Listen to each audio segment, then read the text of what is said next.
Selamat berjumpa di channel Sekolah Birokrasi, channel yang secara khusus mengulas berbagai pengetahuan dan pengalaman terkait dengan bagaimana birokrasi mentransformasi diri menjadi mesin pemerintah yang responsif dan adaptif terhadap tuntutan situasi dan kondisi yang ada. Tema kita kali ini berbicara seputar tata kelola inovasi di dalam birokrasi. Mengapa ini penting diulas? Karena kata kunci yang saat ini harus dipahami dan dilakukan oleh birokrasi adalah bagaimana melakukan berbagai macam inovasi. Baik dalam inovasi yang berkaitan dengan kebijakan, program, regulasi, maupun inovasi yang berkaitan dengan bagaimana terus-menerus meningkatkan kualitas pelayanan kepada masyarakat. Tidak hanya mengatasi berbagai macam komplain, tetapi juga mampu merespon apa yang sebenarnya dikehendaki masyarakat dalam situasi dan kondisi yang saat ini dihadapi. Ya. Karena itu, mungkin sebelum saya bicara banyak mengenai bagaimana tata kelolanya, perlu sedikit pengetahuan kita mengenai apa sih perbedaan antara ciptaan, temuan, dan inovasi. Ya. Nah, penciptaan, temuan atau penemuan itu secara konseptual bisa dijelaskan berfokus pada konsepsi ide. Sementara inovasi itu mencakup seluruh proses di mana ide-ide baru tersebut digunakan secara produktif, ya. Jadi karena tidak semua individu itu bisa disebut sebagai inovator. Juga tidak semua inovator itu adalah kreatif sebagai individu, tetapi dia harus berkolaborasi. Jadi inovator itu harus berkolaborasi dengan yang lain, ya. Nah, semua inovasi adalah perubahan, tetapi tidak semua perubahan itu adalah inovasi. Karena inovasi itu adalah pengenalan yang disengaja dan spesifik terkait tentang apa yang baru, yang bertujuan untuk mencapai tujuan organisasi atau mengatasi masalah masyarakat secara lebih efektif. Nah, ini memang ada kaitannya dengan masyarakat, karena kalau dunia bisnis itu ada sedikit perbedaan pemahaman mengenai inovasi di sektor publik maupun di sektor swasta. Jadi inovasi itu tidak terjadi secara kebetulan. Ini juga membutuhkan style kepemimpinan dan manajemen yang relevan di semua tingkatan organisasi. Inovasi itu lebih dari sekedar memiliki ide baru. Inovasi itu mencakup proses untuk mengenalkannya dengan sukses atau mewujudkannya dengan sesuatu dan dengan cara yang baru atau berbeda. Tentu ini berkait dengan bagaimana mengubah ide menjadi produk atau layanan yang berguna, lebih praktis, dan bisa menyelesaikan berbagai macam masalah-masalah yang ada di masyarakat. Nah, seperti juga yang digambarkan oleh alam, kebanyakan perubahan terjadi secara bertahap, ya. Inovasi itu mencakup peningkatan bertahap atas gagasan dan bentuk produk dan layanan yang ada. Nah, perubahan ini memunculkan kebutuhan tentu, seperti saya katakan tadi, seorang pemimpin yang cenderung membawa perubahan. Jadi kalau mau mendorong birokrasi itu inovatif, maka kepemimpinan juga yang dipakai oleh para pemimpinnya itu adalah kepemimpinan yang inovatif. Nah, itu yang saya kira perbedaan penting yang harus kita ketahui.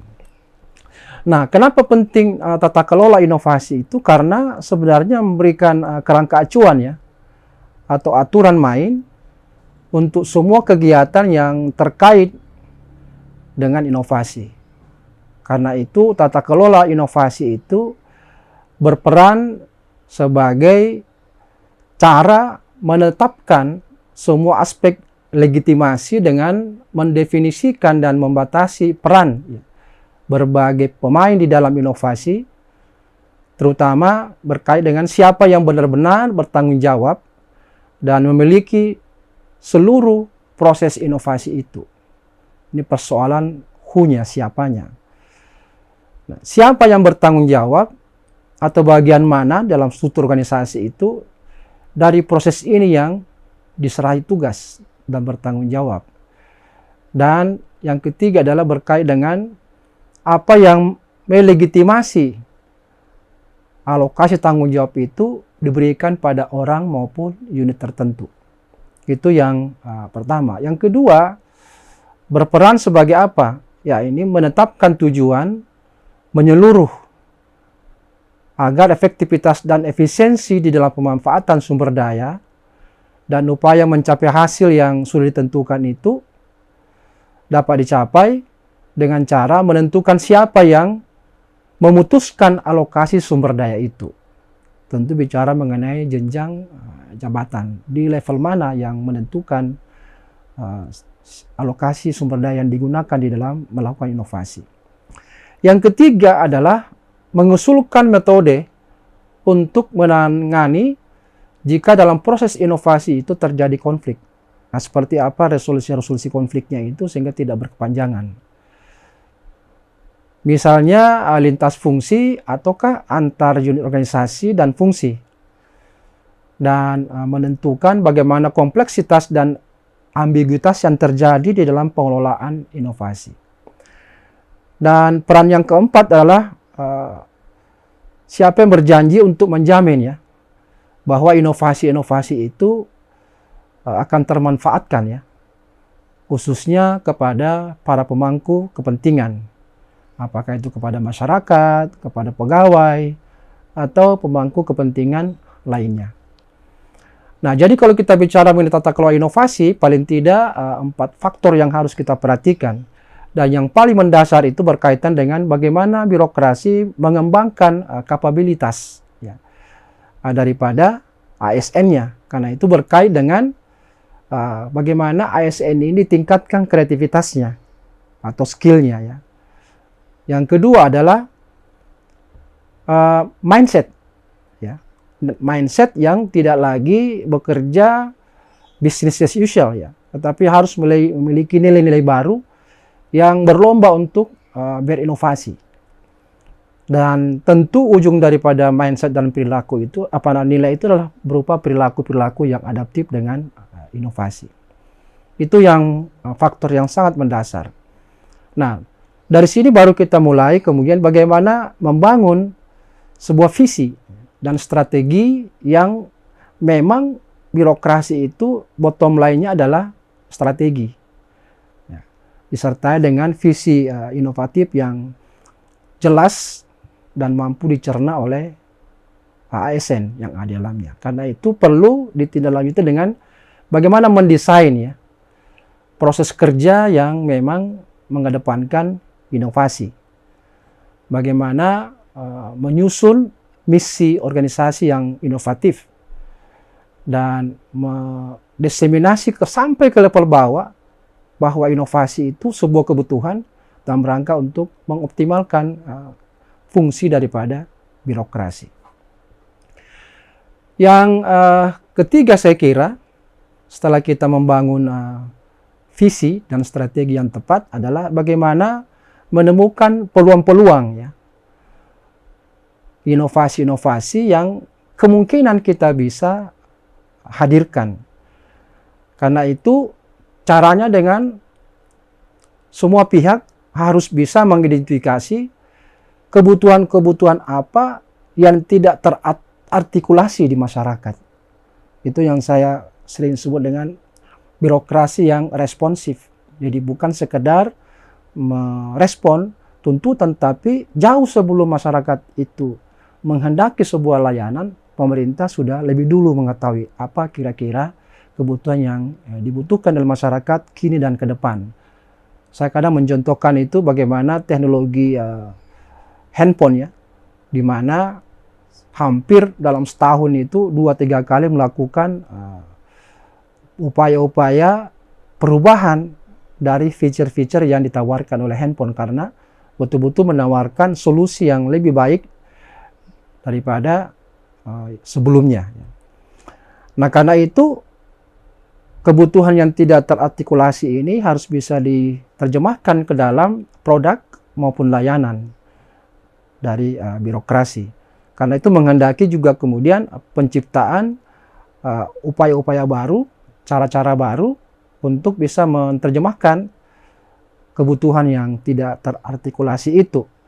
Dan bagaimana kemudian birokrasi secara struktural, secara proses itu bisa setiap tahapan itu mampu meningkatkan nilai tambah. Sehingga penting dibangun strategi rantai nilai, value chain, supaya baik organisasi yang berperan sebagai struktur yang secara lini menghasilkan produk, tetapi bagaimanapun juga unit-unit lain yang berperan sebagai pendukung itu mampu memberikan pengayaan terhadap fungsi-fungsi yang secara langsung menghasilkan produk. Nah, ini kemudian kebutuhan yang tidak terartikulasikan dengan baik ini itu harus diterjemahkan lalu kemudian dihasilkan berupa ide-ide baru yang kemudian harus mampu dipromosikan. Ya, jadi berbagai macam tipe-tipe inovasi itu harus mampu disosialisasikan dan dipromosikan tidak hanya kepada internal birokrasi tapi juga kepada masyarakat. Nah, ini yang kemudian ide-ide ini harus memasuki tahapan yang keempat, yaitu mengeksekusi. Nah, di sini kemudian ide-ide tadi itu harus didesain sedemikian rupa dalam bentuk berbagai macam proyek-proyek inovasi, bagaimana prosesnya, sehingga itu menjadi portfolio bagi birokrasi terkait dengan berbagai macam hasil inovasi yang memberikan dampak yang baik. Tata kelola inovasi itu harus mampu menyediakan kerangka ya bagi seluruh aktivitas yang tentu berhubungan dengan inovasi. Karena itu tanggung jawab pimpinan adalah bagaimana mampu mendefinisikan peran dan cara bekerja yang terkait dengan proses inovasi. Berikutnya adalah bagaimana mendefinisikan alur kewenangan, alur pengambilan keputusan, dan komitmen daripada seluruh ASN untuk tetap berinovasi. Yang ketiga adalah mendefinisikan tanggung jawab utama dari para pelaku. Menetapkan seperangkat nilai-nilai yang mendasari semua orang di dalam birokrasi itu berupaya di dalam mewujudkan inovasi. Nah, tata kelola inovasi itu harus menyediakan sebuah kerangka bagi seluruh aktivitas yang tentu berhubungan dengan inovasi. Karena itu tugas pimpinan adalah yang pertama bagaimana mendefinisikan perannya dan cara bekerja terkait dengan proses inovasi. Yang kedua, mendefinisikan alur kewenangan, khususnya berkaitan dengan pengambilan keputusan. Dan tetap mendorong setiap orang dalam birokrasi untuk berkomitmen melakukan inovasi. Yang ketiga, mendefinisikan tanggung jawab utama dari para aktor-aktor yang terlibat di dalam inovasi. Yang keempat adalah menetapkan nilai-nilai apa yang mendorong, memotivasi orang sehingga berkeinginan untuk melakukan inovasi. Ini tentu harapannya nanti menjadi sebuah nilai-nilai budaya berinovasi. Yang kelima adalah bagaimana pimpinan mampu mendefinisikan seperti apa harapan yang akan terwujud ketika inovasi itu mampu diwujudkan secara berkelanjutan. Yang keenam adalah bagaimana pimpinan mampu mendefinisikan bagaimana sebenarnya yang dikatakan inovasi itu berhasil atau tidak. Di awal tadi saya sudah menjelaskan perbedaan tadi ya. Kemudian yang ketujuh yang tak kalah pentingnya adalah tentang pengalokasian anggaran untuk seluruh proses yang berkaitan dengan upaya melahirkan inovasi. Nah, yang kedelapan adalah bagaimana pimpinan mampu mengatur, menyeimbangkan, dan memprioritaskan kegiatan inovasi itu lintas unit yang ada di dalam birokrasi. Berikutnya adalah menetapkan seperti apa yang relevan, serta mekanisme komunikasi yang digunakan, terutama berkaitan dengan upaya mengkomunikasikan keputusan yang sudah diambil. Nah, bagaimana pengorganisasian dari tata kelola inovasi itu tentu harus memperhatikan beberapa elemen penting. Pertama tentu seperti dikatakan di awal adalah aspek strategi. Nah, jika birokrasi ingin bergeser ke birokrasi yang inovatif ini, maka tentu strateginya harus tertuang di dalam visi, misi, arah kebijakan yang tentu dikehendaki masyarakat, termasuk keunggulan dari inovasi yang ingin dilakukan, serta manfaat yang akan diterima masyarakat ketika birokrasi melakukan berbagai macam inovasi-inovasi. Untuk mendukung strategi itu dibutuhkan struktur.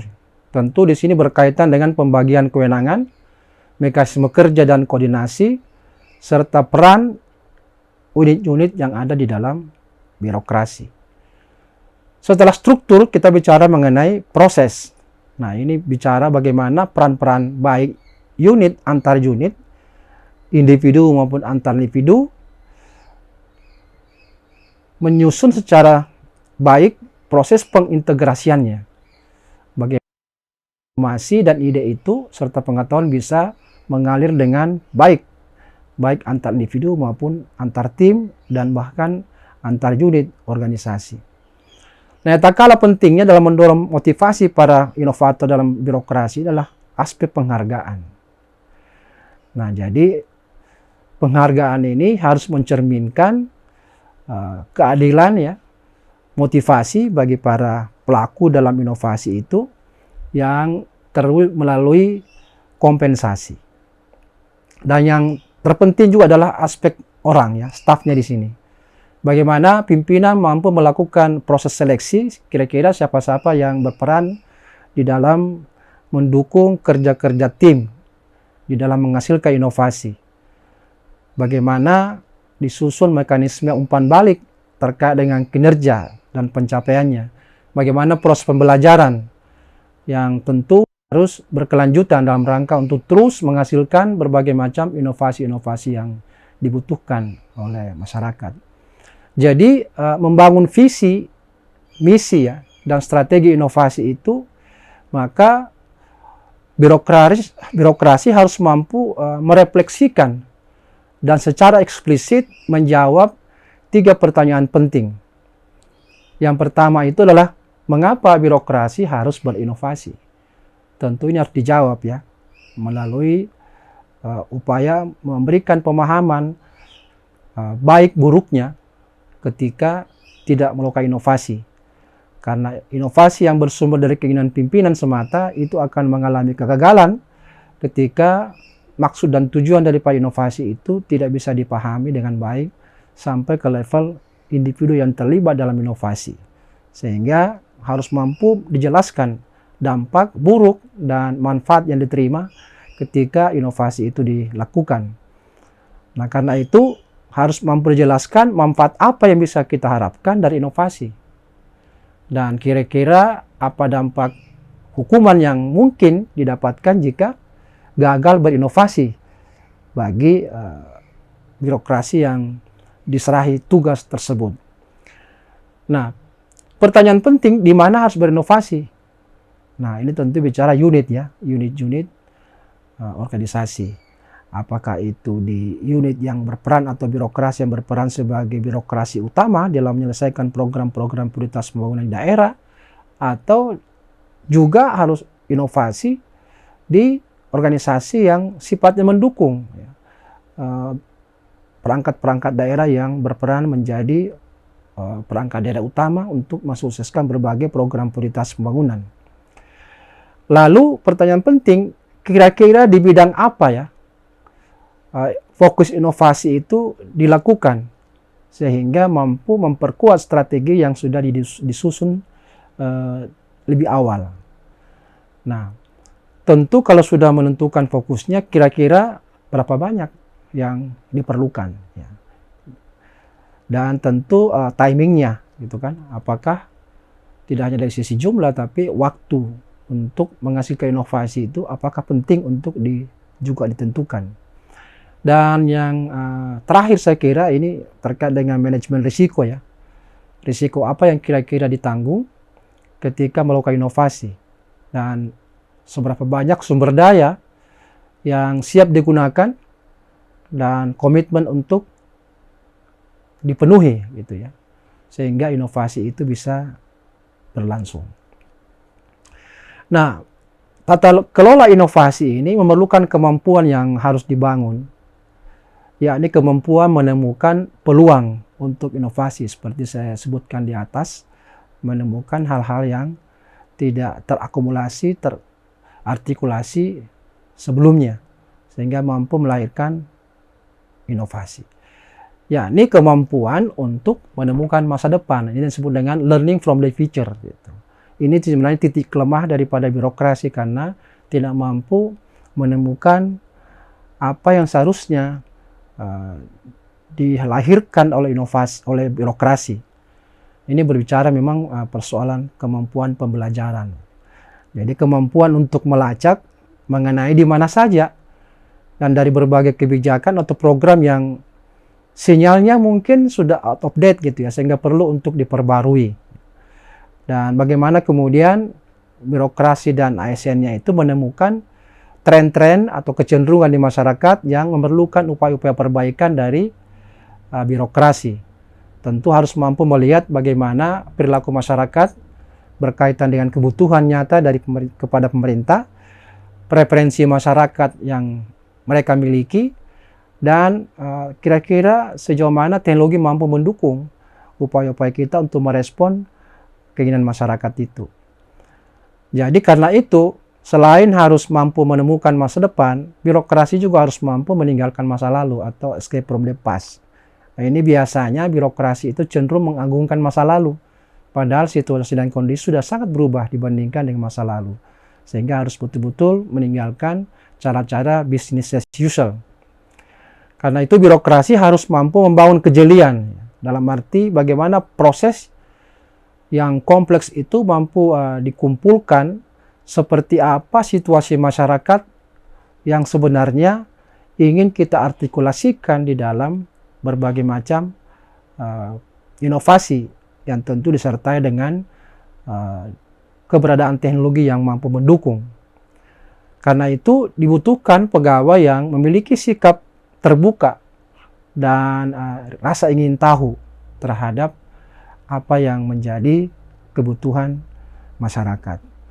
Kemampuan lain saya kira adalah membuka kemungkinan adanya pembentukan unit organisasi yang khusus agar lebih fokus untuk mampu mencerna dan mengidentifikasi apa perubahan-perubahan yang tren dimunculkan dan dibutuhkan oleh masyarakat. Nah, di dalam aspek eksekusi tadi, di faktor yang keempat itu, maka pihak manajemen harus mampu menjawab beberapa pertanyaan penting yang harus dieksplorasi. Lebih-lebih tentu dalam kaitan dengan pertama tadi, bagaimana cara berinovasi yang lebih efektif. Nah, ini tentu berkaitan dengan arah kebijakan, strategi, kegiatan apa, kemudian bagaimana struktur birokrasinya, bagaimana prosesnya mendukung itu, bagaimana pemanfaatan teknologi, apalagi juga berkaitan dengan SDM yang berkualitas untuk mensupport itu, sehingga kerja-kerja inovatif bisa lebih efektif. Yang kedua adalah pendekatan apa yang harus kita adopsi untuk mampu memenuhi tujuan-tujuan inovasi yang ditentukan. Nah, yang ketiga, bagaimana memobilisasi organisasi agar supaya tantangan-tantangan itu bisa kita anulir atau paling tidak meminimalisir, sehingga target-target inovasi itu bisa dicapai. Nah, aspek lain adalah dengan siapa berinovasi. Tentu ini pemilihan ASN-nya. ASN yang tentu relevan dan kompeten dengan inovasi-inovasi yang ingin dilahirkan. Aspek lainnya adalah apa tujuan, ruang lingkup, proses, strategi, dan pendekatan inovasi mana yang efektif kita akan gunakan. Nah, pertanyaan berikutnya yang sangat penting adalah siapa yang bertanggung jawab terhadap proyek-proyek inovasi yang diusung itu. Nah, ini saya kira merupakan pertanyaan-pertanyaan penting yang harus bisa dijawab ya, berkaitan dengan proses eksekusi. Nah, dalam kaitan dengan tata kelola inovasi ini ada beberapa memang soft skill yang harus dimiliki ya, dan dikembangkan dalam kaitan dengan berinovasi. Yang pertama berkaitan dengan kemampuan penginderaan kepada masyarakat. Jadi memahami secara hierarkis preferensi-preferensi atau pilihan-pilihan dari masyarakat yang berkembang, dan bagaimana kemudian preferensi-preferensi itu bisa kemudian diakomodasi ya, sehingga proses untuk mewujudkan dalam bentuk inovasi itu bisa dilaksanakan. Nah, di sini tentu bicara mengenai teknik-teknik apa yang harus dipelajari, termasuk teknologi yang bisa mendukung itu, riset-riset terus bisa dilakukan, dan seterusnya. Soft skill lain adalah bagaimana manajemen harus mampu mempersiapkan mekanisme evaluasi dan validasi terkait dengan ide dan konsep inovasi. Karena tentu, katakan tadi, tidak semua ide itu bisa berwujud inovasi. Tapi betul-betul harus ide dan konsep itu bisa divalidasi sehingga layak untuk digarap dalam sebuah proyek inovasi. Menyaring dan berupaya untuk melakukan peringkat ya terkait ide-ide dan konsep-konsep yang dihasilkan itu dengan mendesain semacam satu proses untuk melakukan seleksi itu, termasuk menyusun strategi kriterianya ya, kriteria yang dimaksud sebagai inovasi yang mampu memberikan nilai tambah bagi masyarakat. Nah, soft skill lain yang sangat penting adalah bahwa berinovasi itu bukanlah pada level individu, tapi level tim. Karena itu perlu ada soft skill terkait dengan manajemen tim. Dan berupaya untuk menciptakan budaya dan proses yang mendorong terjadinya kolaborasi dalam proyek-proyek inovasi, baik antar individu, antar tim, maupun antar lintas unit organisasi. Nah, mempromosikan nilai dan perilaku juga penting di dalam mendukung inovasi. Karena itu nilai-nilai perilaku yang penting adalah bagaimana nilai perilaku itu berorientasi kepada pengguna ya, atau kedekatan dengan kebutuhan masyarakat. Rasa ingin tahu ya, keterbukaan terhadap dunia luar, dan menyerap ide-ide baru. Nilai-nilai baru tersebut juga terkait dengan harus berani mengambil risiko. Tentu ini tidak mudah dilakukan bagi seorang staf tanpa itu didukung oleh pimpinan. Jadi ini yang memang menjadi kendala birokrasi karena kita itu tidak berani mengambil risiko. Yang memiliki nilai risk taker, yang adalah menghindari risiko, tetap mempertahankan zona nyaman. Nah, ini harus dibangun, terutama berkaitan dengan bagaimana birokrasi itu memiliki toleransi terhadap kegagalan. Karena birokrasi saat ini itu sangat tidak menghendaki adanya kesalahan, karena itu berefek pada inefisiensi dan inefektivitas daripada target-target yang sudah ditentukan. Karena itu, kegagalan itu harus menjadi feedback untuk terus melakukan upaya-upaya pembelajaran dari kegagalan. Ini menjadi harus dibangun nilai baru di dalam birokrasi. Nilai lain adalah kerja tim dan kolaborasi di semua hierarki dalam organisasi dan termasuk unit-unit yang ada dalam birokrasi. Nah, nilai-nilai kewirausahaan atau entrepreneurship ini penting untuk dibangun, jangan terus dikembangkan atau dipertahankan sikap ya lakukan saja. Nah ini kan sikap maupun nilai yang tidak mendukung inovasi gitu. Nah kemudian profesionalisme juga penting untuk dibangun dan dikembangkan, terutama ketika diberi tanggung jawab dalam sebuah proyek inovasi. Terutama berkaitan bagaimana menghormati waktu, mengoptimalkan anggaran yang diberikan, kecepatan dalam bekerja, dan ada perasaan sense of urgency gitu, urgen ya. Jadi merasa penting untuk dihasilkan ini inovasi karena akan banyak mereka menghendaki dampak positif dari inovasi yang dihasilkan. Nah, tak kalah pentingnya dalam menata atau tata kelola inovasi adalah dukungan regulasi. Karena itu di dalam birokrasi harus bisa dibangun berbagai macam regulasi dan pasal-pasal terkait dengan tata kelola inovasi. Paling tidak 4 elemen yang berbeda dan saling melengkapi. Yang pertama berkait dengan aturan ya, legitimasi yang bisa mendefinisikan pertama dalam regulasi itu siapa yang memiliki apa, siapa yang melakukan apa, siapa yang bertanggung jawab atas apa, dan apa yang melegitimasi alokasi tanggung jawab. Ini merupakan aspek 4 aspek penting yang harus bisa terakomodasi di dalam kerja-kerja birokrasi lewat regulasi yang bisa mensupport kegiatan inovasi itu.